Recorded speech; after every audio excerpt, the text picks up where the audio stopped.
ថប់ខ្ញុំបាទសូមអនុញ្ញាតសម្ដែងគ្រាវកិច្ចជូនចំពោះអ្នកគ្រូក៏ដូចជាមិត្តភក្តិទាំងអស់គ្នានិងពុទ្ធមេនៅទីនេះខ្ញុំជំរាបមិញអាយុ13ឆ្នាំជាសិស្សរៀននៅថ្នាក់ទី8ក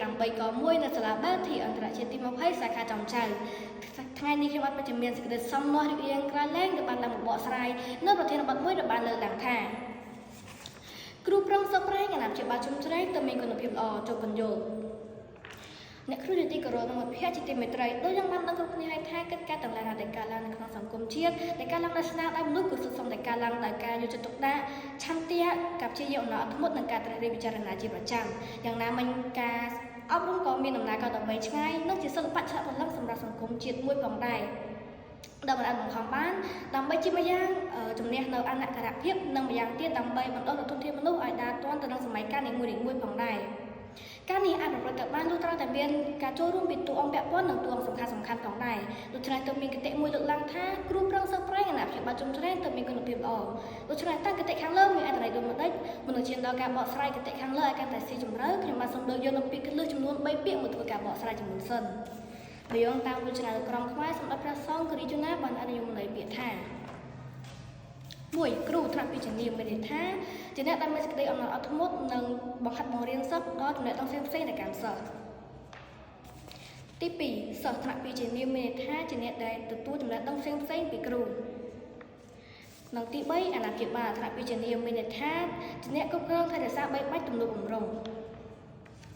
ដែលផ្អែកតាមយមន័យនៃពាក្យកន្លឹះខាងលើឃើញថាដើម្បីឲ្យការសិក្សាមួយមានគុណភាពនិងមានប្រសិទ្ធភាពលុះត្រាតែមានការចូលរួមពីតួអង្គពាក់ព័ន្ធនិងតួអង្គសំខាន់ៗចំនួន3គឺគ្រូបង្រៀនសិស្សនិងអាណាព្យាបាលទី1គ្រូបង្រៀនគ្រូបង្រៀនគឺជាវិស្វករឆ្លាក់បន្លឹងសម្រាប់សង្គមជាតិមួយនិងត្រូវបំពេញនូវភារកិច្ចចម្បងជាសារវ័នដូចជាមេដាបេដាទី2ជាអ្នកផ្ទេរឬផ្ដល់ចំណេះដឹងផ្សេងៗទៅកាន់សិស្សនិងជាអ្នកបំភ្លឺឬកសាងផ្លូវសម្រាប់អនាគតរបស់សិស្សផងដែរដើម្បីសម្រាប់នៅបេសកកម្មនេះគ្រូមិនត្រូវផ្ដល់ទៅពុទ្ធិដដែលដោយសភាវគតិនោះទេពលគឺគ្រូត្រូវតែស្វែងរកឬស្រាវជ្រាវនៅអ្វីថ្មី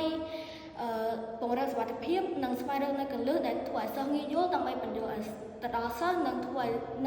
យចំណេះដឹងរបស់សិស្សកាន់តែប្រសើរឡើងផងដែរឧទាហរណ៍គ្រូតែងតែដាក់កិច្ចការផ្ទះឲ្យសិស្សធ្វើនិងកាត់តម្រូវជូនសិស្សជានិច្ចការនេះអាចបញ្ជាក់ឲ្យបានឃើញថាការបង្រៀនរបស់លោកគ្រូអ្នកគ្រូមិនអាចប្រព្រឹត្តទៅបានទេប្រសិនបើគ្មានសិស្ស2សិស្សឬអ្នកទទួលចំណេះដឹងផ្សេងៗពីគ្រូបង្រៀនសិស្សត្រូវតែបំពេញនូវភារកិច្ចចម្បងដូចជារក្សានៅវិន័យនិងក្រមសីលធម៌រក្សានៅវិន័យនិងក្រមសីលធម៌បណ្ដុះឆន្ទៈក្នុងការសិក្សាស្ដាប់គ្រូបញ្យលនិងអនុវត្តតាមអ្វីដែលគ្រូឲ្យធ្វើដោយយកចិត្តទុកដាក់ផងដែរឬអនុវត្តឬគ្រប់នៅអភិក្រមទាំង4ប្រការគឺសុចៈពលិមានន័យថាស្ដាប់គិតសួរនិងកត់ត្រាជាប្រចាំផងដែរសិស្សត្រូវតែធ្វើកិច្ចការផ្ទះលំហាត់ប្រតិបត្តិនិងកិច្ចការផ្សេងៗដែលពាក់ព័ន្ធទៅនឹងសង្គមជាតិដើម្បីសម្របយកបណ្ដាទៅក្នុងសង្គមនិងកិច្ចការចាំបាច់ផ្សេងៗទៀតផងដែរទី3អាណាព្យាបាលសម្រាប់ដល់មេដាបេដាឬឪពុកម្ដាយជាអ្នកគ្រប់គ្រងបីបាច់ថែរក្សាទៅដល់សិស្សអាណាព្យាបាលមានតួនាទីយ៉ាងសំខាន់មួយគឺត្រូវគ្រប់គ្រងតម្រង់ទិសទាំងផ្នែកសម្ភារៈដូចជាប្រាក់ការសម្ភារៈបំពាក់ការហូបចុកនិងផ្នែកស្មារតីដូចជាបណ្ដុះឆន្ទៈឲ្យសិស្សស្រឡាញ់ការសិក្សាការផ្ដល់សេចក្តីសង្ឃឹមសិលធម៌ជីវធម៌វិន័យជាដើមដែរផ្ទុយទៅវិញប្រសិនបើអាណាព្យាបាលពុំឲ្យតម្លៃដល់ការសិក្សាមិនឲ្យសិស្សចូលរៀនបានពេញលេញនោះទេនោះការអប់រំក៏ពុំអាចប្រព្រឹត្តទៅបានដែរអ្នកគ្រូជាទីគោរពនិងភ័ក្រជាទីមេត្រីសារសេចក្តីមកក្នុងក្របខ័ណ្ឌអប់រំគ្រូបង្រៀនសិស្សនិងអាណាព្យាបាលគឺជាតួអង្គយ៉ាងសំខាន់ដែលធ្វើឲ្យការបង្រៀនមានប្រសិទ្ធភាពហើយមិនអាចខ្វះតួអង្គណាមួយបានទេប្រសិនបើខ្វះតួអង្គណាមួយនោះគឺប្រៀបដូចជាជើងក្រានដែលខ្វះដែលត្រូវការដុំថ្ម3ដើម្បីដាំស្លនោះបើខ្វះដុំថ្មណាមួយនោះក៏មិនអាចដាំស្លបានដែរ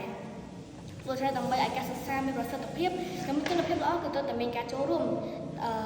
ពីសំណាក់គ្រូបង្រៀនសិស្សនិងអាណាព្យាបាលដែលត្រូវមានអន្តរសកម្មរវាងគ្នាជាប្រចាំប្រកបដោយប្រសិទ្ធភាពជាទីបញ្ចប់ខ្ញុំបាទសូមអរគុណដល់អ្នកគ្រូនិងភ័ក្រទាំងអស់គ្នាដែលបានចំណាយពេលស្ដាប់ការបកស្រាយរបស់ខ្ញុំតាំងពីដើមរហូតដល់ចប់ខ្ញុំបាទសូមអរគុណដល់អ្នកគ្រូខ្ញុំបាទសូមជូនពរដល់អ្នកគ្រូនិងមិត្តភ័ក្តិទាំងអស់គ្នាឲ្យជួបតែសេចក្តីសុខចម្រើនសូមអរគុណ